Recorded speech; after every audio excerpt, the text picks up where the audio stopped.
Hello, and we're live back again with another episode of the First Division podcast. I have back with me Jorge in the studio, and good to have you back on the podcast, man. How's it going? Yeah, nice. Thanks. How are you? Yeah, pretty good, pretty good. And we're living right now in some crazy times and in some crazy places around the world with all this coronavirus going on. And but I don't want to talk about that today because it's all on the news and everybody knows what's going on. But I want to get into something a little bit different. And have you ever heard of this guy named Glenn Beck? Yes, yes, I do. Yeah, and do you know what he does or what he's about? Or Well, he's like having like radio show now about history or something. yeah, I saw him on a podcast. He's like a conservative talk show host as well, I think, but he's also Yeah. really big into history, I think. Hmm. And I saw him on the Dave Rubin Report, which is also kind of a podcast on YouTube. So if you're, go check it out if you're Right. interested. And Sure. and what was cool about that episode was they were talking about history and they were talking about mm, kind of US history, but and world history at the same time. And it was kind of interesting. It was really interesting. It was he brought documents, like real documents from 1776 or something. Tom, Uh-huh. like for example, uh if you know Google Documents, for example, you can live edit Uh-huh. your document. So, for example, you type an essay and you send it to somebody and you want it to be edited. What happens is in the side, in the margins, it shows what people made corrections to your document, for example. Hmm. And Thomas Jefferson wrote a draft. I think it was a draft. He showed a draft of the Declaration of Independence. And in the margins, it showed what parts were edited, like by Benjamin Franklin, by James Madison, uh, John Adams made some corrections, and for that final draft of the Declaration of Independence, it was pretty awesome. Uh-huh. Sure. Yeah, yeah, it was pretty cool. And and Glenn Beck has it in his collection. It's an I original see. document. Yeah. Wow. So, I was like, wow, I was mind blown that he had that type of document. So Right. it was like a 18th century uh Google Docs basically, or texting. Right. Yeah, it was pretty cool. Yeah. And then the other document that he showed was he showed Ronald Reagan's acceptance speech. That Mm-hmm. no, inauguration speech. Where you put your hand on the Bible and say, "I Right. solemnly swear to uphold the position of the Constitution. presidency." Yeah. Yeah, of the Constitution. Yeah, he has that document, and he also has uh he also has a version. And this is what I like about, or this is what I liked about that conversation, is because he like changed the perspective of I never thought about it like that, uh because copy he has two copies of Mein Kampf that he showed Dave Rubin, the host, right? Nice. Yeah, two copies of it, right? Yeah. And it wasn't Hitler's Mein Kampf, but it was a gift from Hitler to some colonel. I forgot his name at the moment, right? Mm-hmm. Or some general, and he Obersturmbannführer. something like that, dude. Some guy like that. And guess what he said was, or what do you think that for him, Glenn Beck, what he thought was the most interesting thing about it, right? Okay, so imagine that the general has this version of Mein Kampf, right? He has this book, the two volumes of it, Right. and for him, the interesting thing about having that that version was that they were not open. The book had never been opened before, so Uh-huh. the pages were white, the not yellow, it was Hmm. pristine. The book was wrapped in lambskin, and it had never been opened. But the general of the SS had this copy. What do you what do you think You was think so like he never interesting? read it? Yeah, the general never read it. Hmm. So so that was interesting to me that that Glenn Beck said that. He said he never read it, but he Hmm. was a top general in the SS, right? Right. And he said, well, this general or colonel was part of the uh that you remember that Tom Cruise movie where they wanted to blow him up in that wolf's The den? the, the Valkyrie. Yeah, the Valkyrie. Yeah. Do you remember Yeah. that film? Yeah. Yeah, he was in that room and was part of that operation. Huh. Yeah. But what made it fascinating is that he didn't really truly believe in what Hitler was really saying. He wasn't a part of that. He was just part of the army. Right. I find that quite interesting. And and Glenn Beck was like, you know, he was part of the worst kind of regime. There are still people inside of this that wasn't completely brainwashed by all this evil around them. Right.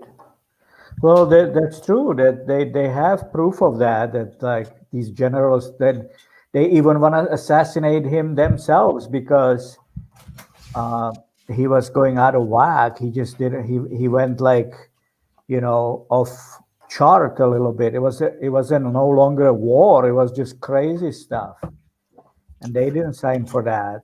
You know. Yeah, you usually people in the army don't really sign up for these political Right. ideologies. They just go and fight, Right. basically. Right. Exactly. There was Rommel in Africa who fought in Africa.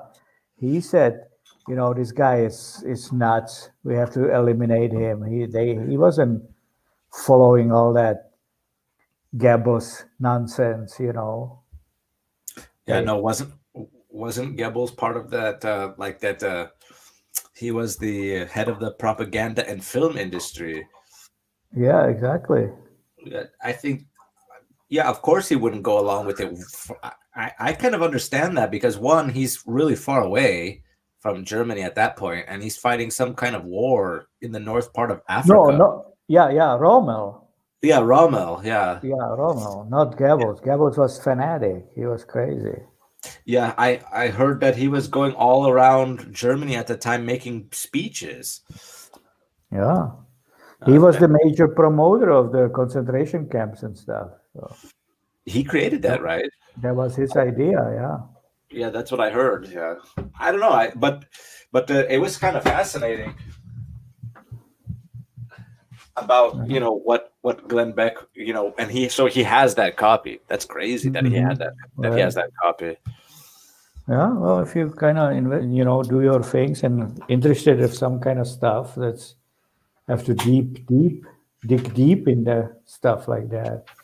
Yeah, what he was saying is he wanted to Maybe you can collect. find.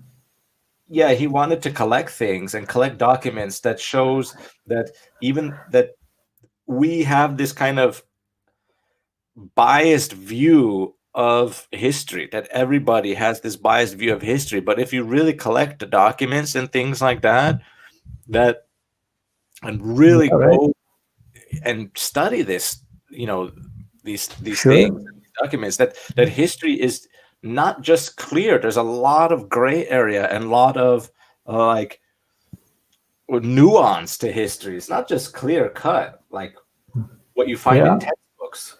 Right, because everybody, and later on, everybody tried to find some kind of shortcuts like everything else. So this is a little lengthy. Let's cut this off and get on with it. You know. Yeah, I mean, I think that's kind of, I understand it in a one way because you want to kind of condense it into making a history book. Right. but on the other hand, you don't get the students who are learning it or the people who are reading this book only get like a certain limited Sure. world view. Yeah, you always learn like one day and another day you're 100 years off. I mean, come on. I mean, there's something happened. Look at what we're going through now. This is your life. And it's like 30 years or 40 years or whatever, right? Right. And it's a day by day. You cannot just now it's a and let's start talking about BC. I mean, that's 500 BC, then you go to easy 600 BC and 300 BC and 200 BC and you're talking about 400 years just like that in 5 minutes. It can all possibly catch all that, Yeah, sure. you know. It's just when you start reading like some of the history about these kings and stuff, and then you say, well, here's this guy and this guy and this guy, but that's all have to happen in few years, not 100 years. He didn't live 100 years. And they were not kings and queens for that long either. Exactly. So some of these things, that happen in history only happen in a short period of time. And Yeah.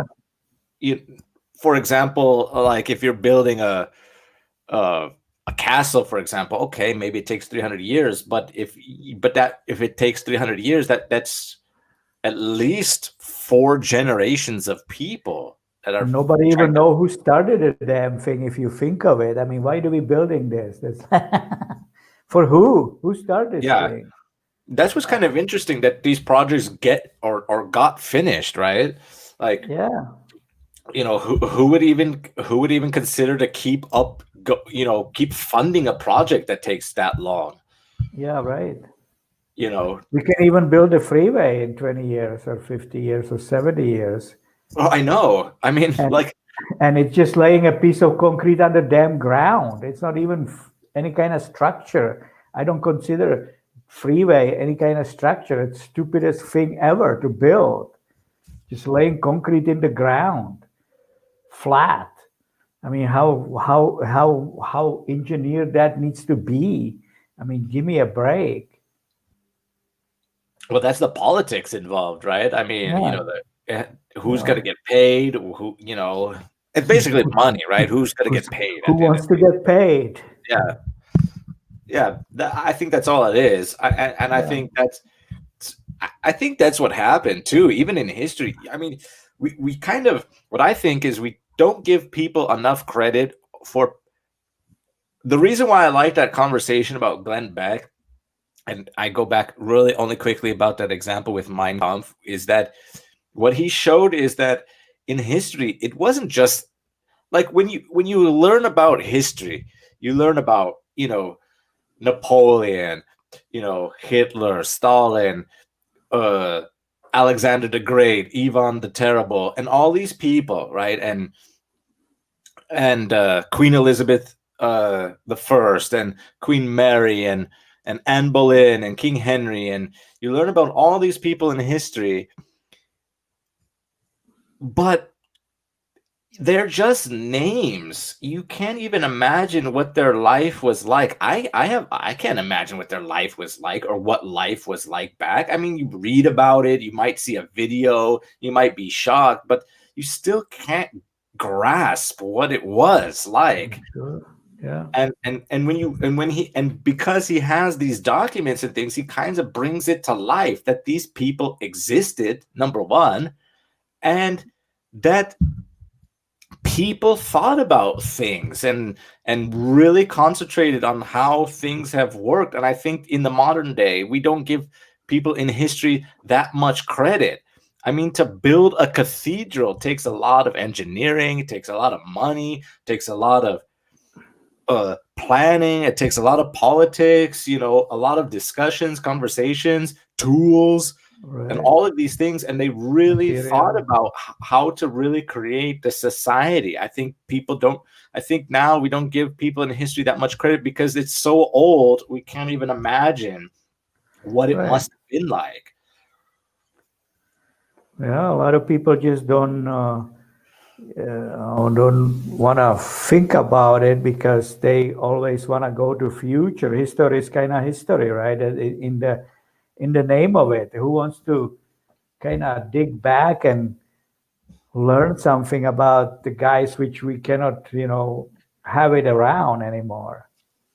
So it's kind of a trend that everybody looking up what you're gonna do next, what you're gonna do tomorrow, and how that affect us, rather than what how we don't thinking that really that history is what affecting us the greatest, Yeah, I agree. I rather think rather than something which wanna create for the future. Okay, we always can have to create future. That's how we go by. But we have to build up on whatever was built before us. yeah, because I think we can learn valuable lessons about what the people were going through at that time and really kind of apply it to I think we can really apply it to the future. I mean, if we look at this and really analyze it, history objectively, we can. If you look at the data, you don't have to have a Nostradamus or somebody who's telling the future. To be honest, I don't have that much evidence at me at the moment, but I think people like Nostradamus or Leonardo da Vinci or these guys like like Nostradamus, the guy who made all these predictions. Right. I think his predictions were based on the evidence at the time. He saw at that time what the technology was, what information they had. I mean, it's only logical to make some kind of predictions about the future if you see it. Like, for example, now, right? You don't have to be a Nostradamus, and I'll give you an example. Like, for example, you see everybody has a smartphone, or most people have smartphones in the modern society. Most people have laptops, computers, and things like that. Uh, so that and people play video games online, people play video games on Xbox or PlayStation. So the next logical step would be, I mean, you're gonna get like, and they're already starting it, right? Like virtual realities where you Yeah, can't sure. really tell the difference between what's happening in real life and what's happening in they had if you're playing virtual reality, you react like it's actually happening to you, right? It's a video game, but you get scared, you jump, you move, Right. you react to the virtual world as if it's 100% your real life. So you already know that something's gonna be happening. You don't have to Right. be prophetic. Sure, you can check it. That like same thing like going to space. Are we gonna be going there for sure? We're gonna be going there massively more and more. That's a given. So, Yeah, I you mean, know, it's not a question of if, it's a question of just when, basically. right. you know when is it going to happen? Is it going to happen in 5 years? Is it going to happen in 6 months? uh, Or I think, 100 years. or 100 years. I mean, why not? I mean, I think that's why. I think because Nostradamus sounded crazy back then, to say something like we will be living on Mars in 100 years, that sounds crazy, right? Now, my question is if somebody says, like, for example, Elon Musk, right? He says let's say he says the way that things are going now, in 100 years we'll be living on Mars. That sounds absolutely ridiculous because we're not even close to that, right? Right. But then what would be interesting is if in 100, 200 years, somebody, somebody's like, oh, damn, Be Elon there. Musk was right. Yeah.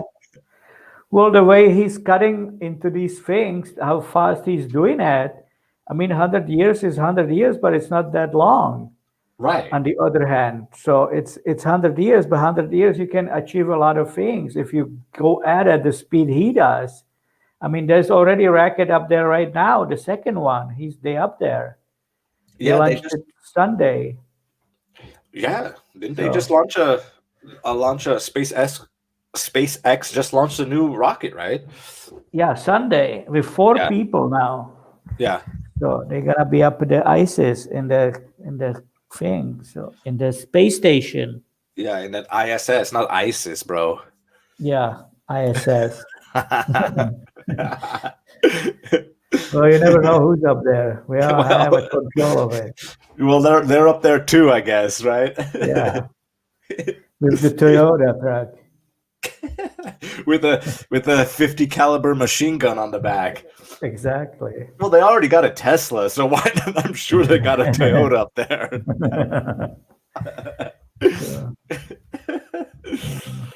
Yeah. Did you hear about that? Did you hear about that? There was like a in France recently.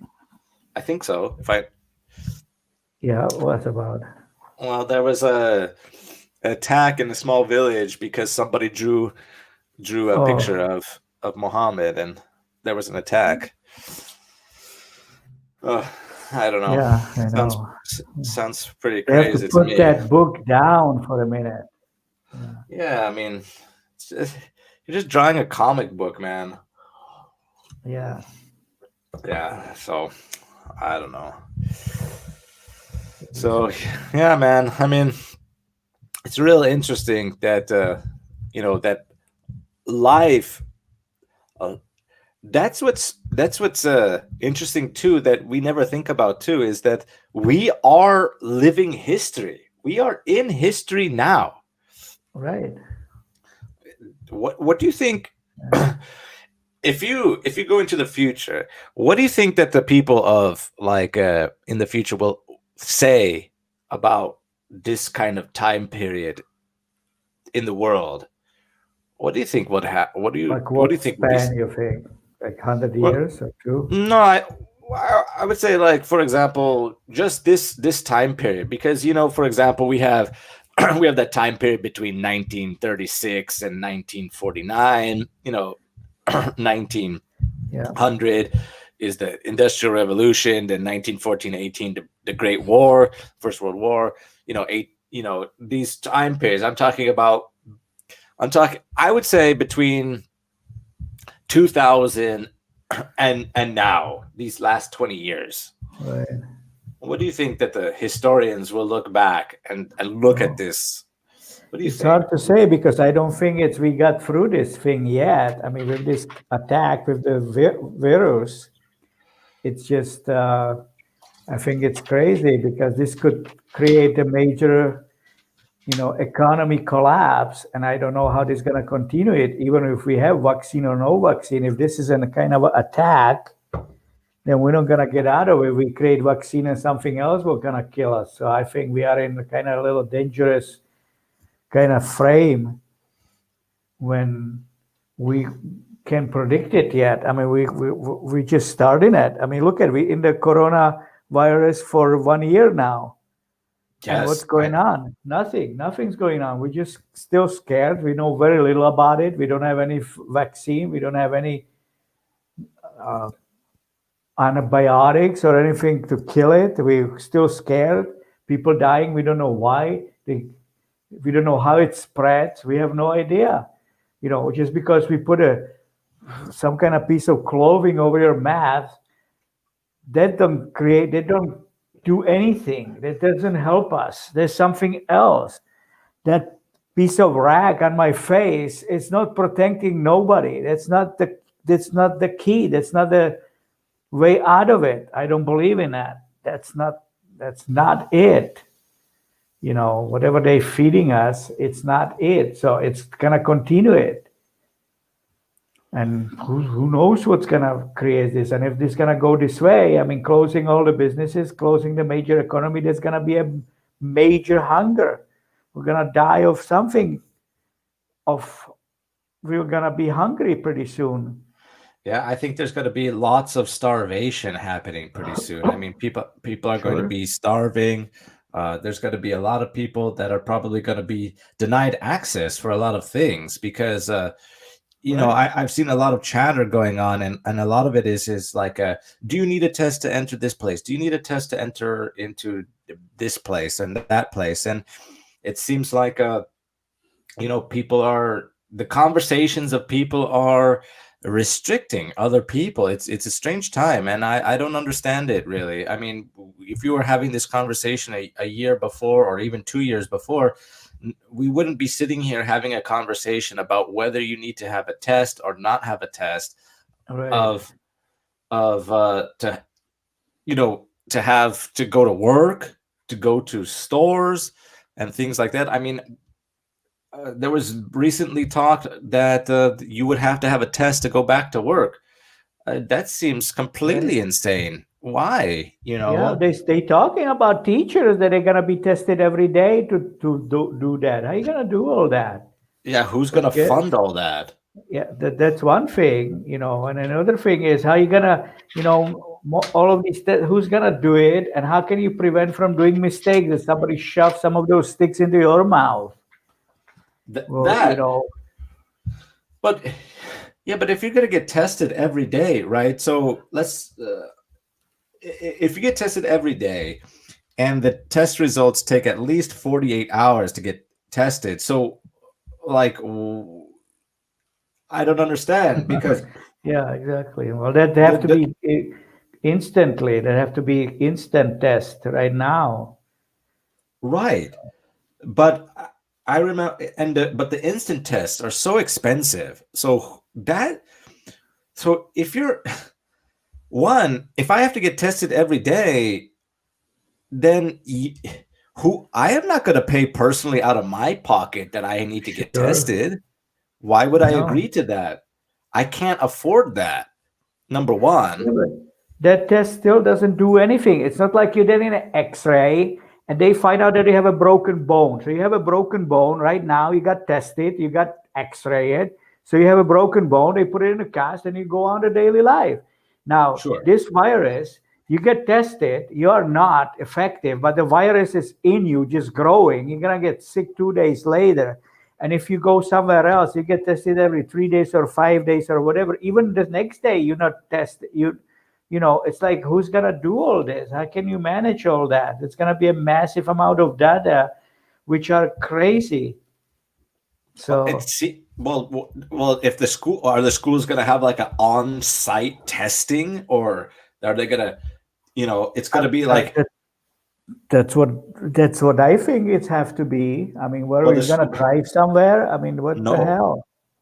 Well, you Yeah. can't drive anywhere because the driving is restricted. You have to wear all these masks and things like that. Right. I mean, so so if school starts at 8 in the morning, so somebody's going to order you to drive somewhere before to a remote location before school to get tested. Right. And if they're not going to let you come back to school, for teachers to come back to school, so they have to wait for the test results to allow them to go back into school. So they get the Exactly. test results, can go back to school. Then, I mean, you're essentially turning the school into a one big hospital lab or a testing Right. lab.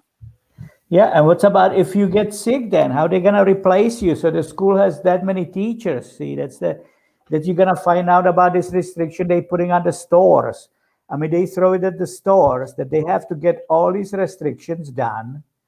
They have to take care of all the people inside the store, and they have to take care of all the people outside the store. So line's gonna be all the way up to parking lot. So you need a cop, you need somebody polices the to direct the traffic. Who does that from the store? How many people you have in there? They throw it at the stores, and that's gonna collapse immediately if they want to do that like that.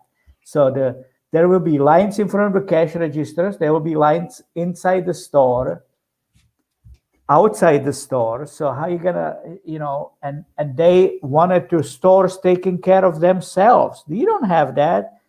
If they need to open every cash register, how many cash registers is in the Tesco? 15 or 20? And how Sure. many lines are really open? In Chalakovice, Four. it's none. It's only Yeah. open to the self-checking. I, I There's think there's not about even nobody sitting in those registers. You have to go through self-checking. really. So yeah, Yeah, so if you're going through self-checking, and you know how it goes. I mean, Yeah, the not guy everybody. flying between all these people because I don't know how to do the chleba, I don't know how to do the rohlik, I don't know how to do the veggies. I can scan something which has a barcode, but that's about it. And every else, I don't know. You have restriction on alcohol. This is not restriction. This has restriction. It's bad enough without this massive amount of people going there. So if they're gonna man up every cash register, who's gonna man up the lines? I mean, they don't have that kind of people. There's no personnel. Well, I mean, usually in Tesco, there's about 3 or 4 lines open daily, right? And they have 15 checkout counters. So you gotta hire temporary staff to fill up Right. No, those I don't think 15 lines. so. They don't gonna do And that. no, the Tesco can't sustain itself that way because that's another cost, right? I mean, you're talking Exactly. about you have to pay the people. Those people are not going to do that for free. And second, you're gonna have to have everybody tested, and then you're gonna have also people like policing who is and who aren't Right. allowed to go into the shop. I Right. mean, you're talking about a lot of people, and who's going to agree to those types of jobs, right? Who's going to be that guy or person that's going to be like directing people where to line up, where to I stand, know. who, you know Yeah, what I mean? That exactly. that job's not going to be a very popular job. A lot of people No, are of not going course. to go for that It's type gonna of be job. yelling at and screaming at you. Sure. Yes. So nobody wants to go through that. And number two, there's not enough money for Tesco or any shop to kind of sustain that type of business model. That doesn't make anybody. You're basically throwing money at a shop to keep it afloat, but it's not effective money. It's not effective Right. money. It's not an effective business model for them to sustain. They will Exactly. not they will not be able to pay those people all the time, especially if they're going That's why to. I don't want to be there tomorrow because I will have to probably kill somebody because I'm not gonna stay in the line like an idiot and freeze myself until somebody gets out. And looking Yeah, at and if he wants to buy the Hlatka mocha or Hruba mocha, doesn't know the difference. How long you supposed to be spending there? 10 minutes, and there have to be some guy with you, throw you in the basket and throw you out. I mean, this is like this is gonna be a disaster if they're gonna do it that way. and you know how it goes when you go shopping. You go shop. You could go shopping the whole day. Basically, you could be in the same shop for 6 hours, Right. no problem. There's no Exactly. limit So for they're gonna how have to long. restrict. Yeah, exactly. They're gonna have to give you freaking clock and tell you in if you 15 minutes. See you later. Boom. You It's know gonna what have a that little reminds me buzzer of? on That you. that there was a game show on TV one time where they gave, like, it was called speed shopping, and you had to fill up your basket in less than 5 minutes or something like Right. that. But Yeah, exactly. No, that's ridiculous. They don't know what they're talking about. There's this craziness. it's crazy. I mean, and who's gonna do that? Like, so so let's put it in a different way, right? So you're gonna be standing in the line, right? Let's say you do that. So the line is gonna be out it's gonna be so long that by the time that you get into the shop, it's gonna be 9 o'clock, and you won't have to be shopping again. It's like, yeah, you have to go home because of the curfew, right? So it's Right. like, it's ridiculous. I Like, know. it doesn't make any sense. I don't agree with the plan of what is going on. No, that's Uh, idiotic. yeah, it doesn't. And what is the point of it? Like, to save people from getting infected? Well, that's what they need the argument, or they have to throw it to courts. They already throwing some shit to court that they have to have a reason argument to close these stores and stuff. So they preparing themselves. They already lost their court. They cannot be closing these stores like that. So that we have constitution here. We have today's day of freedom and democracy, and look at that craziness they're putting on tomorrow. I mean, that's not kosher. Yeah, I wanted to talk to you about that. It's almost like that they forgot it was a big holiday. Like today is a big holiday. It's a Yeah, big day in the history of the exactly. country Exactly.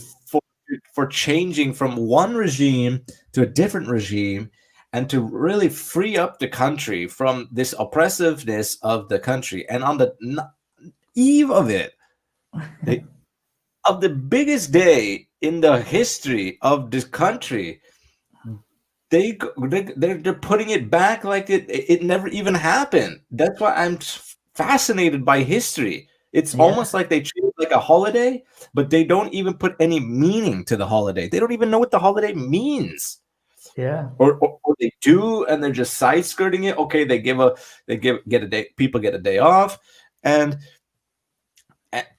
and they just go about their business like they don't even think about it, or yeah.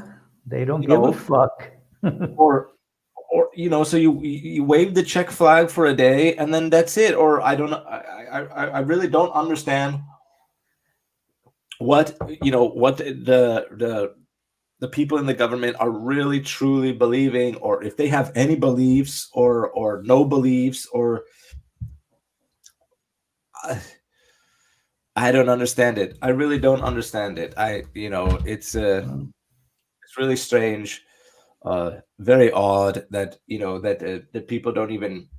It's like they did. It's like the holiday is not, or not holiday. The day itself is not respected.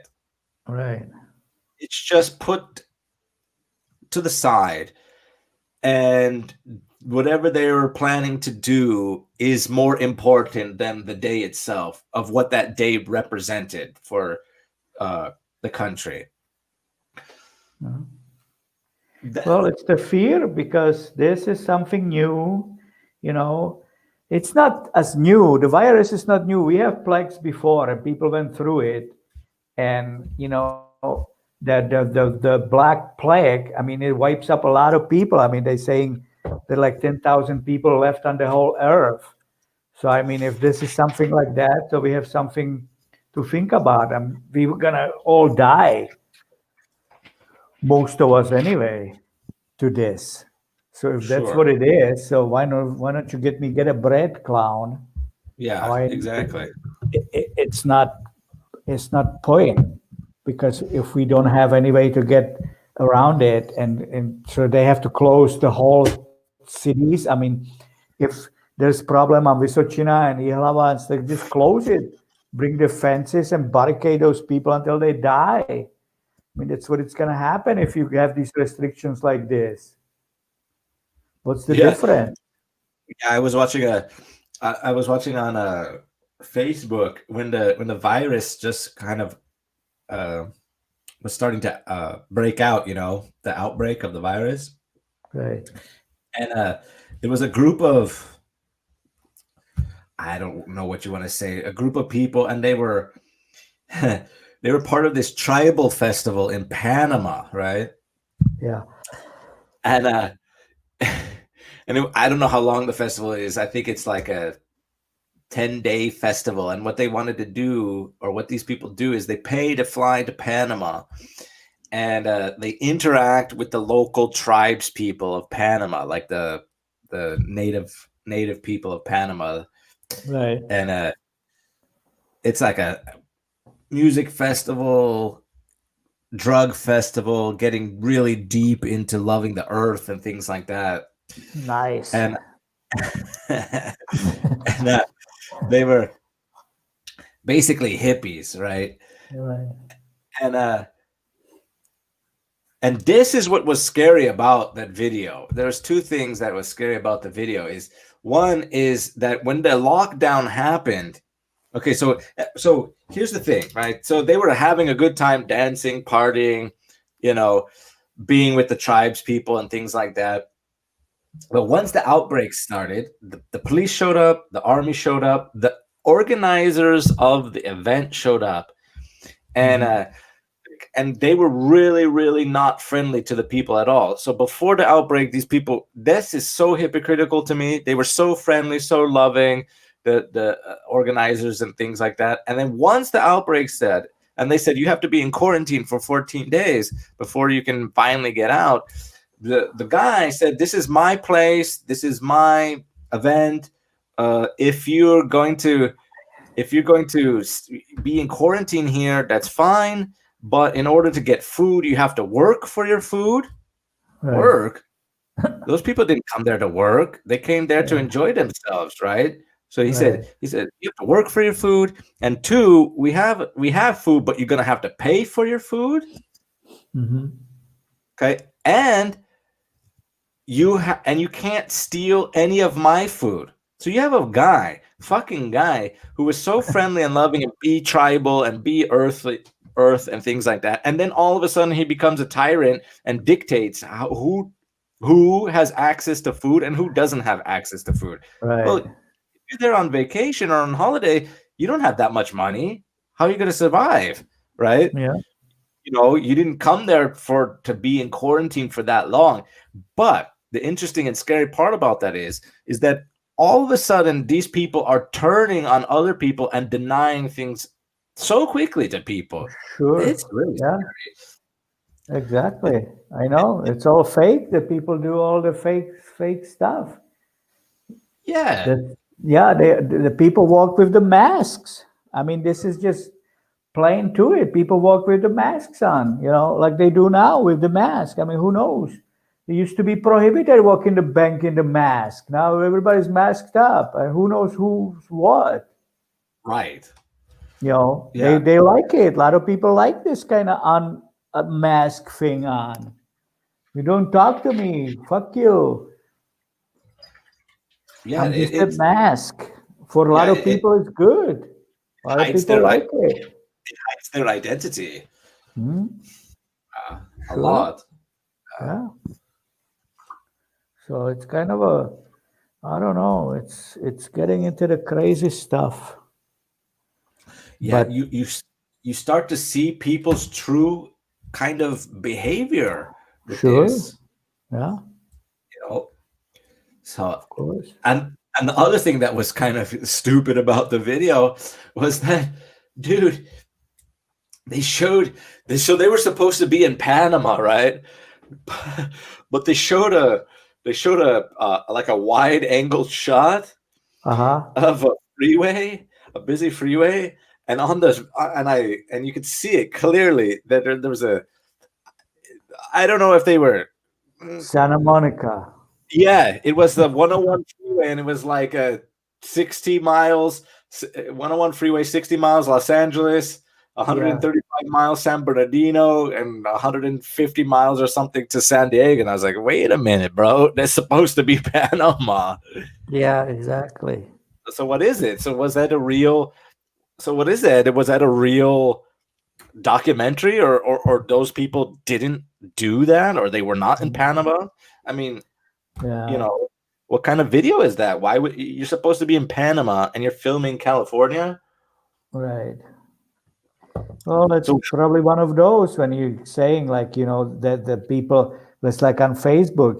The guy wants to create conversation, so he said, "Fuck this," and he's just want to make a fire up all this stuff on its own. That's why they do that.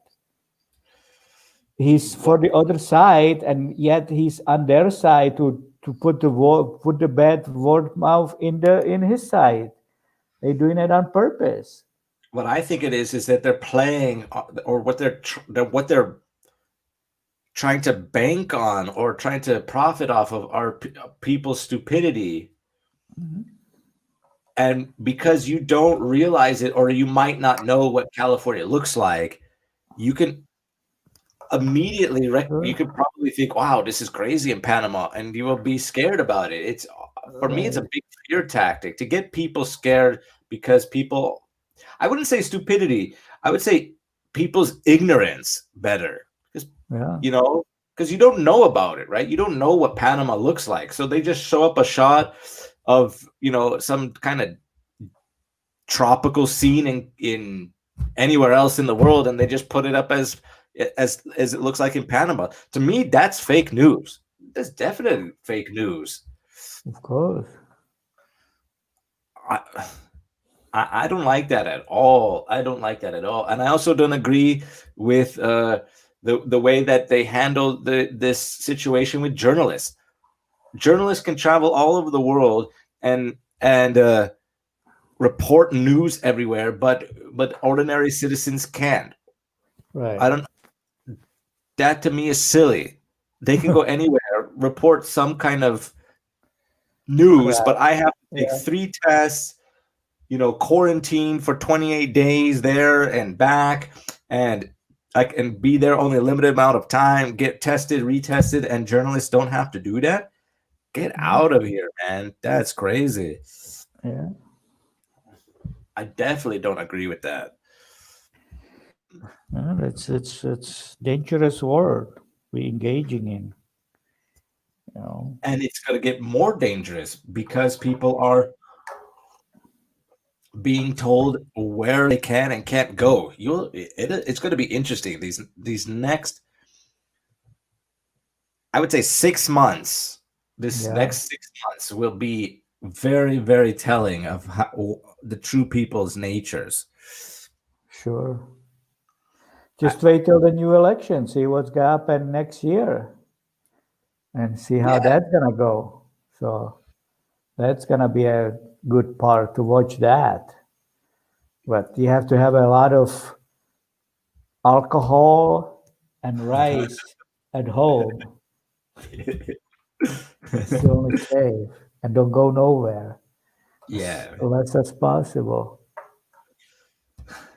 But our little people, we are a little more we are little mortals, so it's bad. Not like it used to be. Yeah, here we go. I'm reading on CNN right now. There's a headline. Yeah, so there's a headline on CNN. It says the U.S. president's obstruction may slow and complicate the delivery of the vaccine that brings the prospect of a return to normal life. Yeah. I don't believe that at all, because if Joe Biden gets elected, or if he gets inaugurated in January, he's just gonna bring the. This is a silly article because he's just gonna bring back vaccines in January or February. You know what I mean? Yeah. The vaccine's not ready anyway. Yeah, they have I to mean, go they through. say that they have it. They have to say something because people are desperate. I mean, that's Sure. not. So they have to say something. Nobody obstructing anything. It's not ready.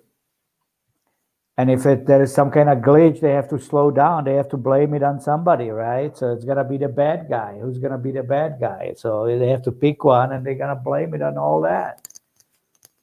Yeah, exactly. Well, they're gonna pick the person who's like all in the news and the leader, right? So Yeah, exactly.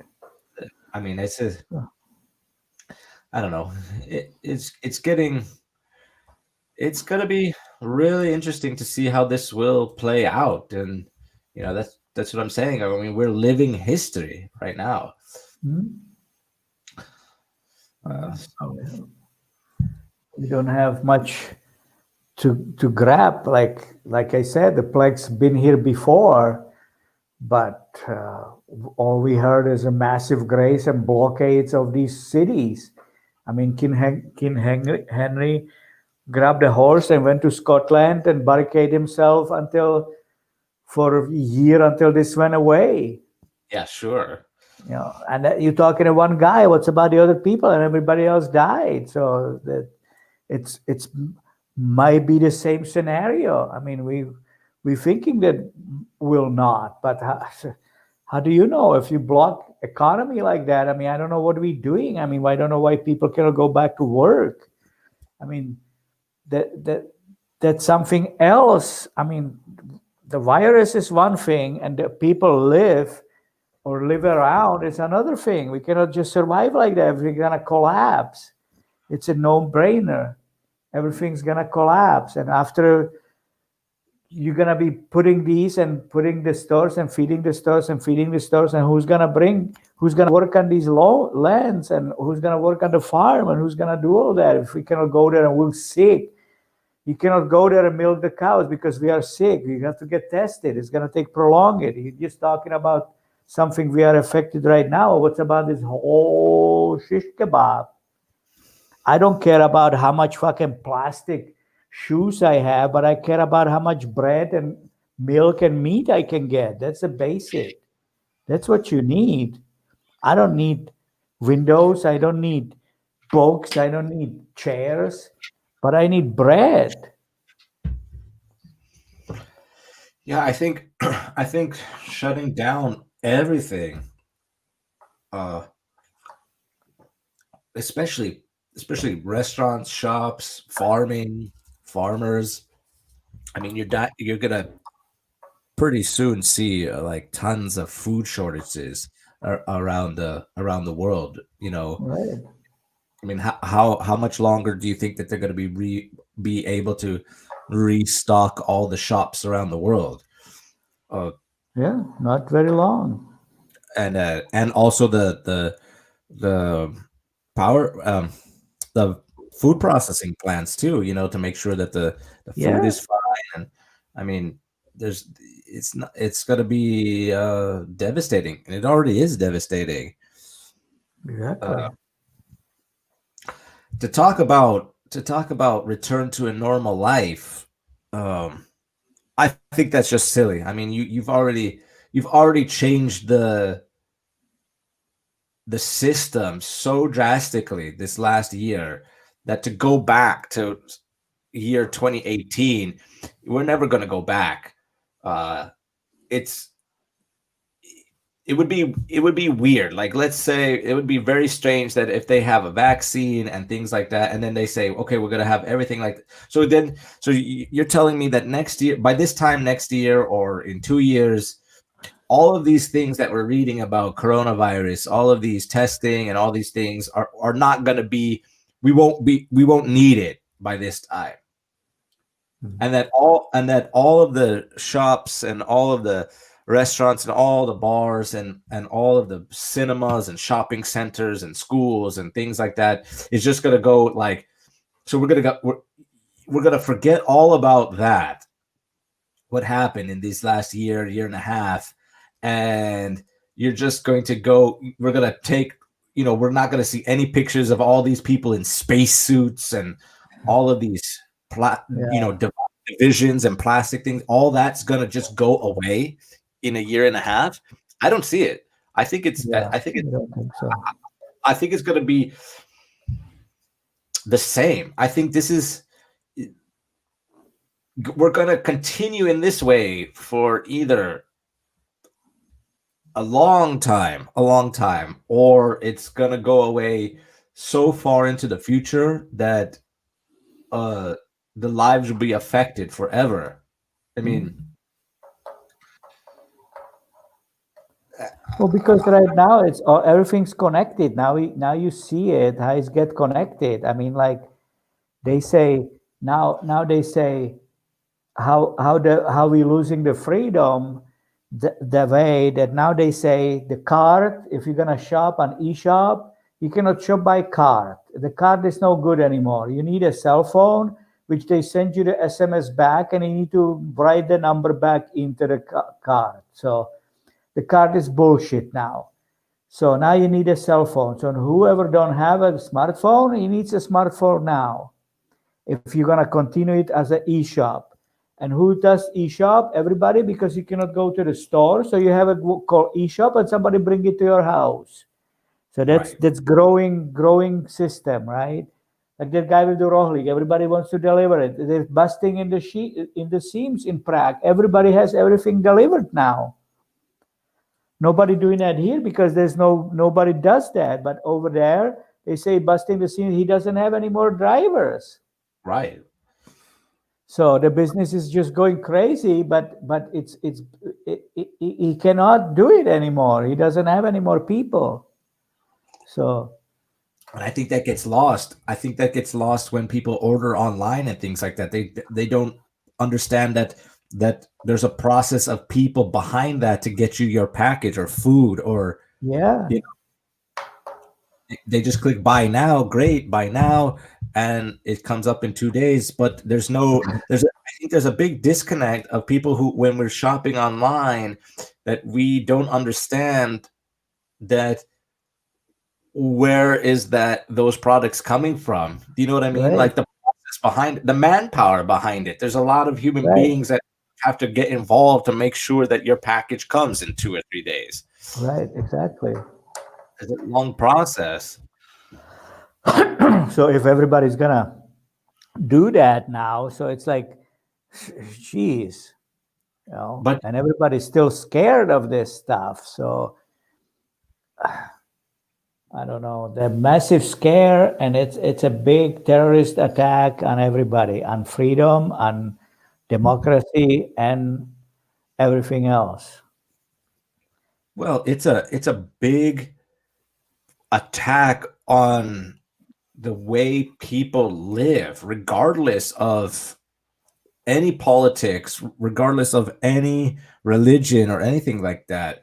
Just the way life is conducted, and Right, it's really strange because even in this is all around the world, even in Middle East, right, Asian everywhere. countries, everywhere, and all of these people. It's what this does. What I'm seeing is what this does is that this is a an equalizer, right? So this coronavirus is an equalizer. And what I mean by that is like even though that there are people who don't believe in the same religion with you or don't have the same philosophy with you, all of a sudden this coronavirus is making us either it's going to separate us, divide us even further with our beliefs, or it's going to bring us together like, oh yeah, it affects you, it affects you, it affects me, regardless of all our beliefs, and this is what we have to do.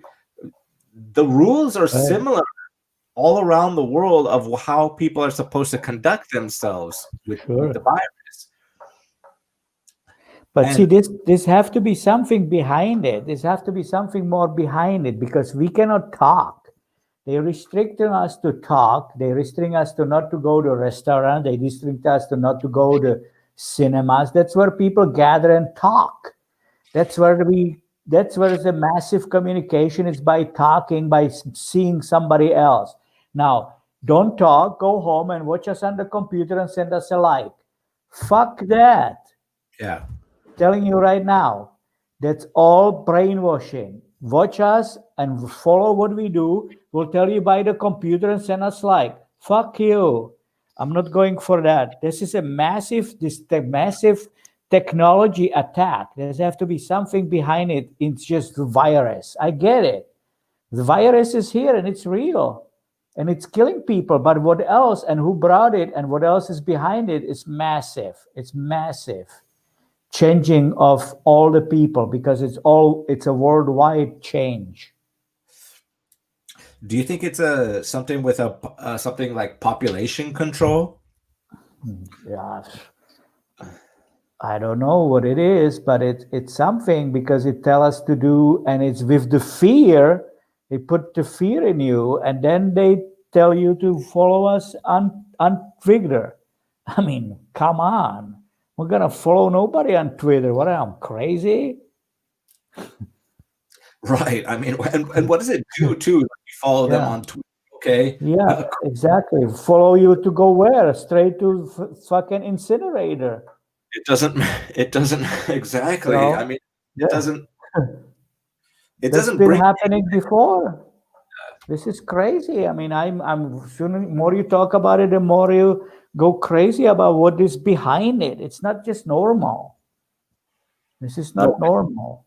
this is definitely not normal. I mean, this is You know? definitely not a normal way for people and humans to conduct themselves. Right. This is very very strange. I think that I think it's a big silencing of the masses of people. Yeah, exactly.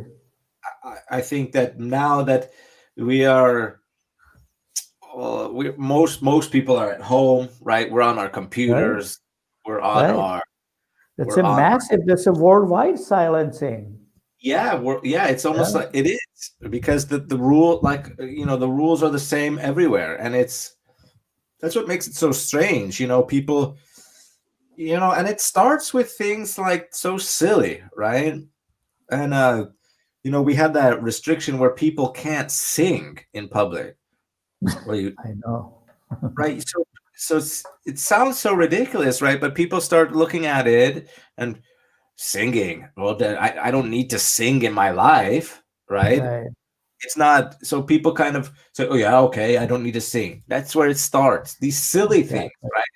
Sure. Because Exactly. nobody's if nobody's going to agree to things like you can't you know go to the shop for food. Exactly. I think Nobody's going to agree, right? yeah, they fucked that up. That's a major violation. It's a major human right violation. You cannot do that. What's stopping them and tell you not to talk? Don't talk in the line. Just wait for the incinerator and we'll throw you in there. Don't talk. You know? Yeah, exactly. Singing is speaking. Exactly. Exactly, and that it seems so silly to think about it, but those are the things that they No, it's very important. yeah are starting to take away, right? These little things. Uh, Yeah. you can't have a book on the metro, for example. Oh, Yeah, okay. you cannot get a haircut. I mean, give me a break. What the Yeah, fuck?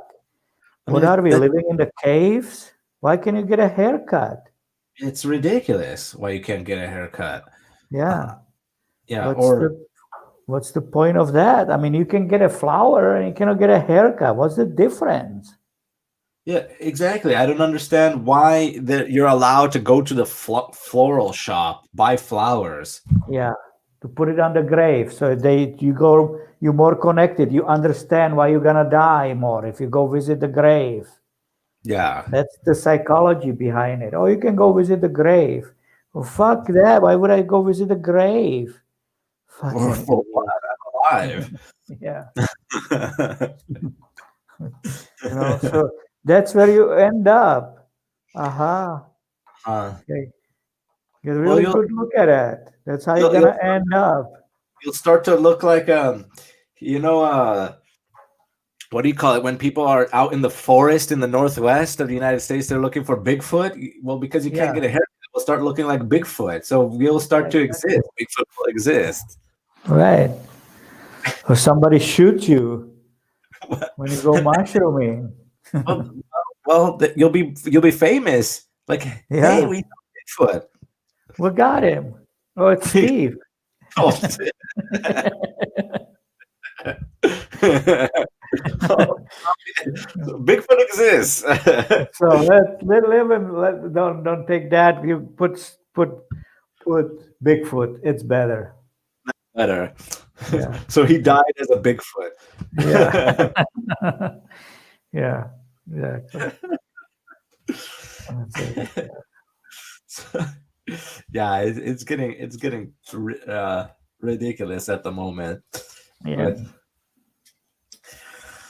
so we'll just I think I think what are your what are some books that you've been reading, or what has been some things that Actually, nothing. We've been just doing the yard work. I mean, I took like 6 karka up there. I'm filling up the yard. I'm cutting the trees and everything. And I've been behind, that so I'm just doing the yard work. that's good that you're staying active. It's really important to stay active at Yeah, this time. yeah, a little bit. So that's kind of keep us busy here. Get So get your immunity up. And yeah, uh, exactly. have you have you heard any news about anything going on in the U.S. or anything? Or No, I kind of disconnected to that because it's pointless. I mean, I got mad the other day because I've been listening. Like I don't know who was that guy. The conservatives, they talking, but all it is about is just talk. All they right, do is talk. But these other MFs, they act. They brainwashing the schools. We have teachers. You cannot be a conservative professor in the university. They hack you, they kick you, they push you out. You cannot be there. So all these people on the radio, I mean, Rush Limbaugh is dying now, and he's talking all his life. But after all, it comes just to talk, and there's no action. I'm mad of these people, these conservatives, and all these who wants to make that change, that we don't actually doing any change, because we're not doing it. It's just talk. But these mothers, they don't talk. They really attacking everything. They screwing up the laws. They screwing up the house. They screwing everything. They putting laws in, and they really moving forward with these massive lies, which is just crazy going. That's what's bad. And we just talking about it. Well, we can talk about it, but we need to make some kind of counterbalance action. Really, something happening. We cannot just have our kids being brainwashed into school and we just telling them and we going on and say yes. I mean, it's just massively wrong what they're doing. And if you disagree with it, you get discarded. And I'm really mad about that. I was listening to Ben Shapiro, and he had this guy named Tim Pool on it, and Tim Pool is kind of a journalist, and he goes around the country and he interviews people from these groups like Antifa, for example. Antifa is a leftist group that really pushes these ideas forward, and getting people to be, they use force to really get you to believe politically, right? And in certain views. And he was saying something about he was in, I think, Portland. He was in Portland, and he interviewed a Antifa guy there, and he interviewed an Antifa person in Florida, I think, what he was talking about. Right. So, and he was talking about how this is a political ideology that's forceful on the population, and they really kind of push their agenda. And then they asked, if they're from Florida and they're from Washington, the state of Washington, if there's a difference in ideology, and he goes, no, they're usually hard communist politically. And and he asked, well, who is the leader of Antifa? And he goes, well, they say there's no leader in Antifa. And he goes, well, why is there no leader in Antifa? And he goes, there's no leader in Antifa because if you the moment that you make that, he said there are leaders, but they don't make themselves public, or they don't make speeches, because once you put a leader, right? And he said once you put a leader to run the groups, like in the public sphere, they're gonna attack that.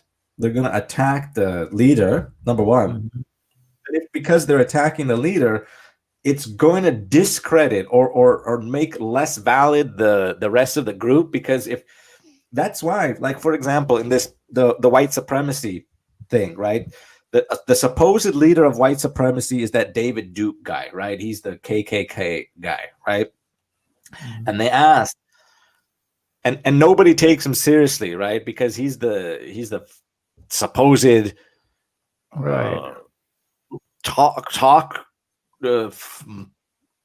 talker or speech maker for the KKK, and they asked Donald Trump, the president, to denounce him, right? So he's done so on many occasions, right? So they attack David Duke, they attack the leader, and that makes the KKK less valid. So that's what they said. If we that's what the people that he interviewed said, that if we put a leader up on TV or doing these talk shows or podcasts or things like that, they're gonna people are gonna denounce them, and then they're gonna ridicule the movement of Antifa. So that's why they don't do it.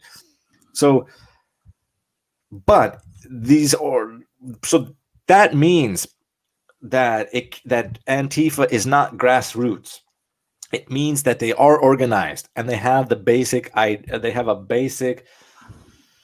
understanding within these different factions all across the US, and that they are organized and they have leaders, but nobody knows about them, basically what he said. And uh, and that's true. You see it because people you see that these groups seems like they come out of nowhere, right? And I was talking with Drew about it too, and he was like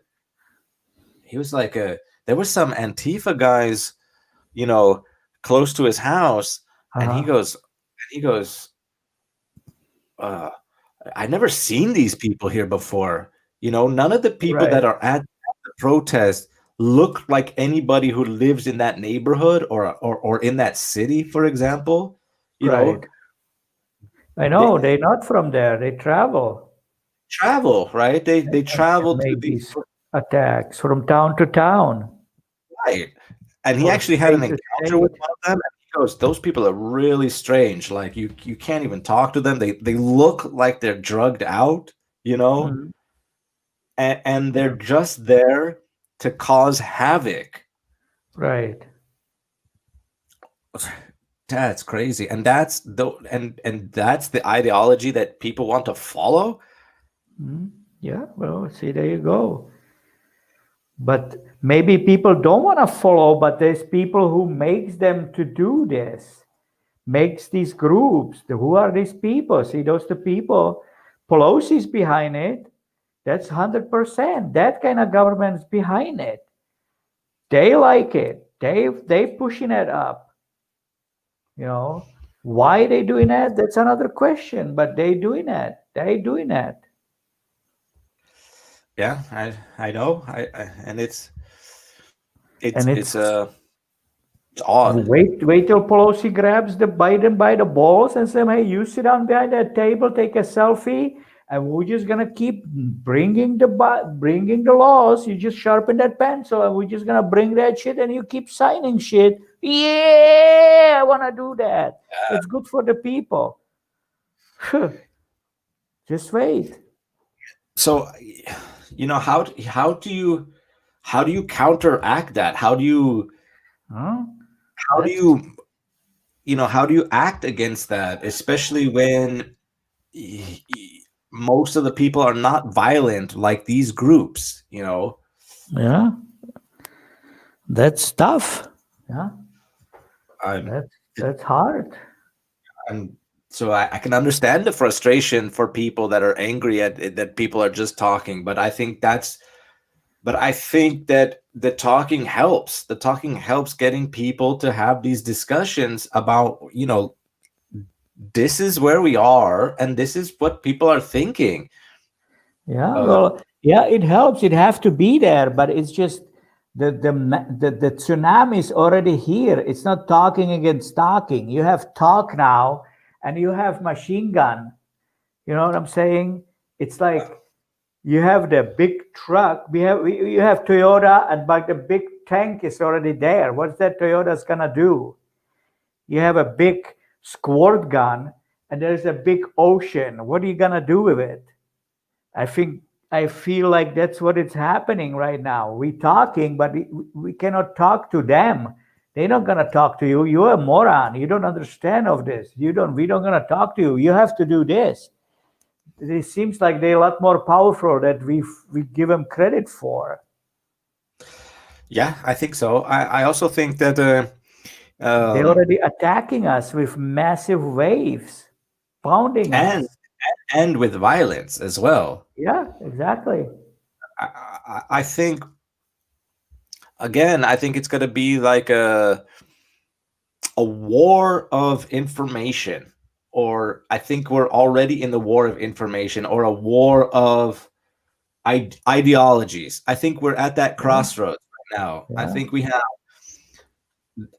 disruptors right, of civil dialogue and discourse with violence, right, but exactly. it's not. And these are these little skirmishes that are going around, that they're spreading their ideology through Yeah, using use of violence. So it's not a full-fledged war per se. That I don't think so. I think it's more of right. a I think it's a ideological warfare at this moment, Mhm. and the strength of it is that the media is mostly on the side of these types of people. Exactly. And because for them, I think one of the reasons, I could be wrong, but I think one of the reasons why they kind of support this kind of stuff is because it's because they're in the business of making news. So it's exciting for them. The more people are violent, the more exciting it is. People having conversations, it's not so exciting for Fox News and CNN and MSNBC, right? Because it's just dialogue. But they see people fighting and see people disrupting people. Oh, that's great. That feeds the masses. We're gonna get lots of views on this, and it's a big money maker for them. The more negative it is, the more money they get. The more positive it is, the more Sure. people aren't gonna watch. Of course, yeah, that's true. You know, Yeah, and you see that with like those like in those public hangings, right? I've always thought that was kind of odd that people took the kids to go watch people get publicly executed. But then it's kind of something similar, right? Because you go there and it's wow, it's exciting.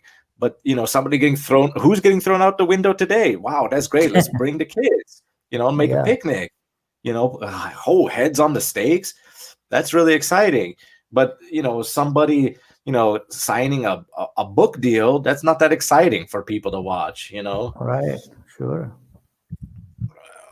But it's very tribalistic. It's not Yeah, exactly. it's not the way that, I mean, if we're trying to preserve liberties and freedoms and things like that, we have to have discussions. We can't just be disrupting things with these violent outbursts, Yeah, isn't basically. that like strange that that still works today? I mean, what's the difference? If we have violence today, what's the difference between violence 1,000 years ago? People who has guns win. Sure, yeah. It's not So, that much difference. yeah. So those hordes from Asians came all the way to Europe. They have guns and they run everything. You know, Right. Same with those crazy Celts. They just went and wherever they showed up, watch out. Yes. That's no difference. It's the weaponry might be different, but the ideology Yeah, is the same. you yeah. know they use However, they, violence to yeah, control violence, populations. sure. So, like you said, maybe a lot of us are not violent, but that small group which are violent is very, very dangerous. And they're making the most noise at the moment. Mhm. And it takes a lot of effort to put out that violent with some kind of smart or better people. Or if you think it's better, I don't know, violence against violence, that's just, if it goes into the pure war, some sort, I mean, that's just madness, right? Right. People dying left to right. It just, it just goes to the madness. And who controls it? And how do you know? Look at what happened in World War II. That's pure example, not too long ago. They already sit at the Teherans as well. Mr. Roosevelt, when this is done, I want this Eastern Bloc. Don't you think it's fair? And nobody says nothing. Right. And when and we Oh, were shit. attacking each other, dismembering each other down here, and he said, "Well, this is done, so I want this, right?" Oh yeah, Mr. Stalin, just take him. Yes. And So it's always like this. So it's massacre against massacre, and some motherfucker on the end controls that already again. And how we know that that's the right guy after all of it? Five guys decided. I mean, there literally was three guys: yes. Roosevelt, Churchill, and Stalin. Three guys decided the whole damn war, talking and no and eating turkey. Sure. Nobody, no war, drinking wine, eating turkey, and people massacre each other on the land. And it says, I'll take this, and see you later. Goodbye. Yeah. What the hell? If you look at You it know? that from that perspective, that looks kind of like an absurd kind of view, right? You got three guys just Yeah. chilling, So eating after all, it's champagne, about, drinking so champagne. people, Yeah, people think that one guy leads it. I think so. One guy or two guys or three guys. Do you have enough food for three guys on the whole earth? I'm sure you do. Yeah, Is there a place when I can live peacefully for how many people? 6 billions? No, just me and him. Oh, yeah, don't worry about it. yeah. So I I know. think there is an elite group which leads this and decides on it. Why they dragging Bill Gates into all this shit to telling us what to do? What does he have to say about it? He's nobody. In the grand scheme of things, not really. Yeah. Uh, But everybody looking up to him. He's on every interview. Says, what should we do, Bill? How do you think? He just pop up out of nowhere. So is he one of those guys who pull up the strings? I'm He's an sure. important guy. Yeah, sure. I'm sure he's See? an important guy because there was like uh, in California when they were building the railroads, there was four guys that owned all the Yeah, property and all the rails and cities and tracks and all of the exactly. trains, and they were called the Big Four or Terrible Four or something like that. Yeah, They and those guys still existed in some way. Huntington, yeah, Stanford, and the other two guys I don't right. remember, but they have a university named after him. So it's just four guys, and all the guys Exactly. and all the workers don't get any credit, but those four guys get credit for building the railroad system in California. So And it's JP not Morgan. J.P. Morgan. He financed it, right, or Yeah, something, right? yeah, So right. it's not that many people controlling all of this. Right. It's some people and a small group of people who come together and say, and the reason and those guys who sweat and tears digging all the land, putting all the tracks, pouring all the iron, making all the wagons and things like that, they don't get credit. They are just Yeah, those are what they call those useful idiots, right? right.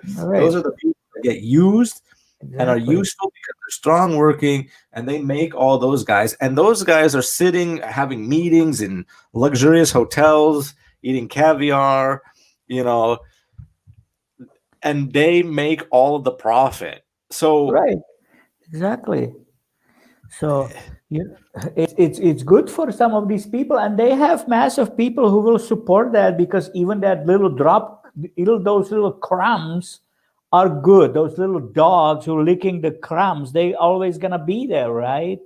right. So because if somebody drops 1 million, it's good. I don't have 1 million, but he has because he's flying behind his ass and licking his underwear. So somebody's get it.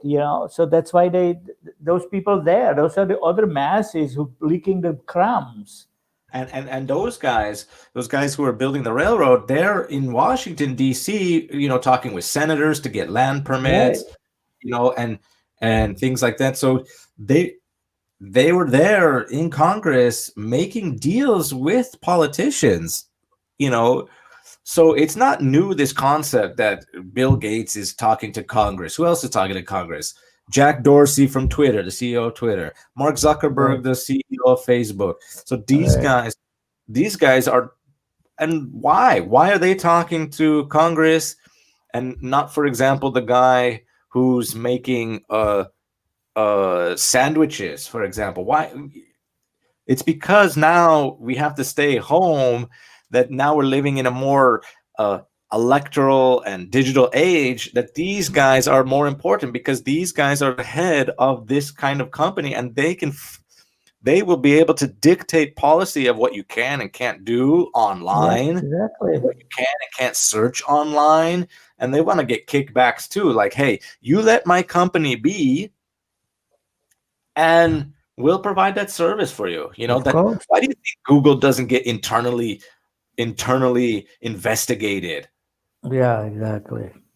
Nobody knows what's going on at Google from the outside world. Like, really? Yeah. Right. They're a private company and they don't have to release any documents of the inner workings of what happens at Google. They have a big campus complex in Right. Silicon Valley.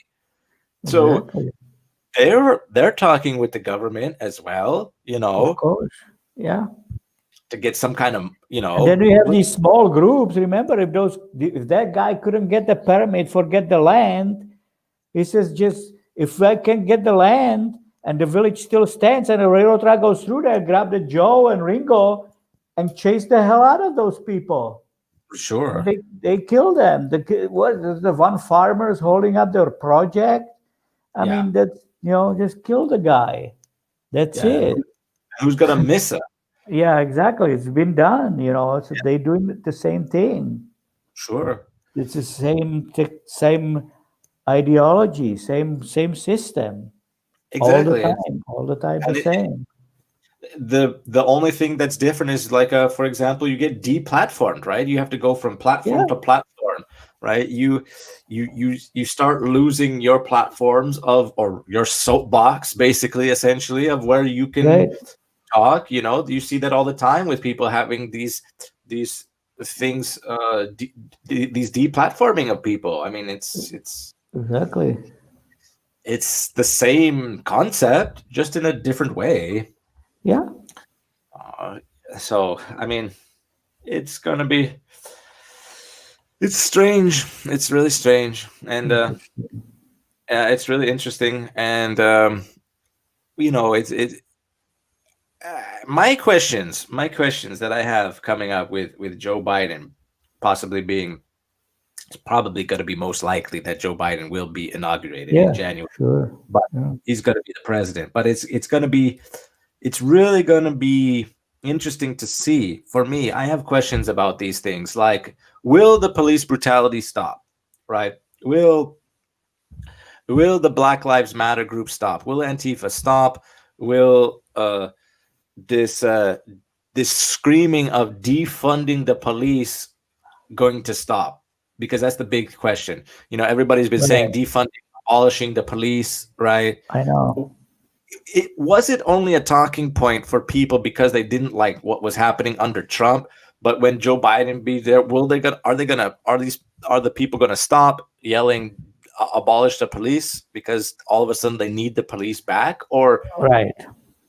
I those are questions that I'm really interested to see the answers to. Nobody can answer that question now, and I understand why not, because we don't know, right? Right. You don't know, or I don't know what's going to happen. Don't know. Yeah. Yeah. We We have to don't wait and see which is way is turn out.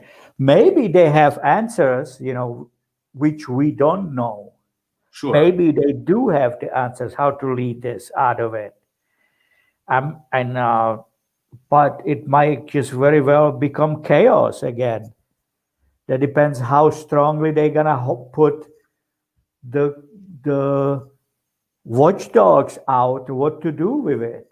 That's how strongly they're gonna go. And if you have Camilla up there, which is a radical leftist, I don't know, up the ass of what she's smoking. So there you go. So I'm not worried about Biden. The guy doesn't know what he's talking about. He's just it. But how they gonna lead this? Who knows? If they have radicals, they don't even like Pelosi that much anymore in that thing. So if she's gonna go away and Kamala gets it, these radical left is gonna go. It's not gonna stop. They're gonna No. push crazy. Yeah, sure. I mean, because on the other Biden, hand, too, he's just gonna get a heart attack. I mean, I give him he's 78. I mean, how can you lead the country when you're 80 years old? I mean, nobody does that. yeah, sure. He's on the verge of collapsing himself. So I given him 2 years, man.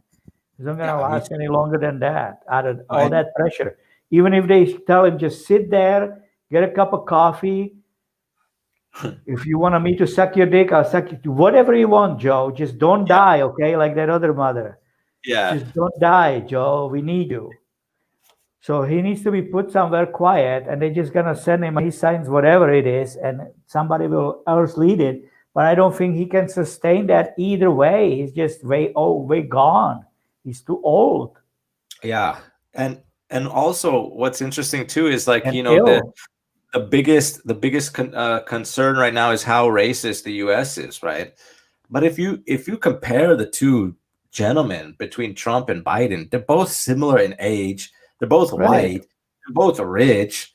they went to the best schools. I mean, you didn't do that, whether you're Right. Democratic or Republican. So what is the Exactly. difference between the two gentlemen in that way? There's no difference Right. in the they're both similar. What? Just Right. because one's Democrat and one's Republican, that's gonna make the difference? They're both old, both Yeah. white. But You know, it's not there's no, about them. See, it's not it. It's not that individual. He doesn't run anything. It's run by all those people around him. his mahogany cabinet. Yeah, exactly. I know it's his No. support team that's around him. That's are the people that are And going to be. those the ones you're bringing into it behind the Roshka of Biden. Biden is just moron. No, he's Yeah, been he's in just politics for 50 years. He's just become useful idiot. yes, yeah, So, yeah. another Because useful idiot. It reminds me the politics here. It's like 1948 and Gottwald. He was a useless, useful idiot for Russians. He was stupid as dumb truck. He didn't know anything. He didn't even finish 8th grade, and he become president. And whatever they told him, he said, "You're gonna do this." Yes, I will. yes, So there you go. So that's what you have over there now. yeah, the yes man. Whatever they're gonna throw at him, he's gonna follow that. So I don't think that's cool. And what's going to happen? What I think is going to happen is because he's going to say yes to all these things, it's going to make him look really, really good. You know what I mean?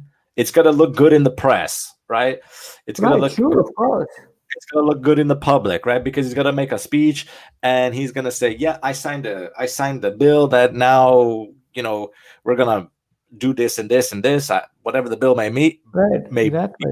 and it's going to look so good, right? They're going to prop him up, and he's going to speak calmly, right? They're going to tell Right, him sure, of speak course. calmly, eloquently, speak like this, and people are going to love him. He's going to be Yeah, he's going to be loved by the country in that way, right? sure. Or Yeah, exactly. not only the country, he's gonna appease his cabinet or the people around him in government and say like, "Oh yeah, okay, oh yeah, that Mr. Biden, he's gonna be. You need an extra $1 million for that new building you need. Okay, go to him. He'll say yes. So you go to yes, and it's gonna look so good in the press, and he's gonna be watch. You'll see. You'll Of see course. how much love he's gonna get in the press. Right, of course. Uh, I think he's already getting that right now. Already, yeah, already. Yeah, But I of but I course. think but I think you'll see a switch. I still think you see a little bit more hate for Trump than love for Biden at the moment. No, yeah, well, they hate him graciously. Yeah, exactly. It's ridiculous how much It's he gets. almost sick. Yeah, But I think once he becomes president, you'll see that he's going to be you'll see more things good about Joe Biden and less bad things about Trump. Trump will disappear from of the course. Yeah, from the headlines, but what you're going to right. hear a lot is like watch in the speeches that Biden is going to make next year. He's going to say we can't do this because of the things that Donald Trump did during his presidency. We can't do that because of Donald Trump did this and all that. You'll see a lot of those types of speeches. You'll see a lot of those types of speeches, and then you'll see a lot of speeches where we're going to overturn a lot of the things that Trump has done. Yeah, no, they're doing it already. They're preparing They're those working on speeches those for bills sure. already. Yeah. That's being done at this moment, right? They're having meetings and things like that. Sure. You'll see it. I mean, Yeah. You'll see those types of speeches coming up. So it's going to be. We'll see what's going to happen. Yeah. How it's going to play out, and yeah, man. So I'm thinking, that you have got any plans? You want to start wrapping this up, or Yeah, I think we can. Yeah. Yeah. The sun is outside now, so it looks good for some more stuff I have to engage in. nice? Yeah, get some fresh air, be outside. Sounds good. Yeah, we have to No, get get to shut down the studio in a little bit. Right. Okay. Go outside. So We'll get together again on some more stuff. Interesting, important stuff. that sounds good. I always appreciate you coming on. Thanks for taking the time, sitting down, and having a conversation. It's important this time to have civil discourse Yes. and not just All right, screaming at man. each other. Get anywhere. Exactly. Civilized. We have to add civilized. Yes, it's important to be civilized, not just be barbarians. Mhm.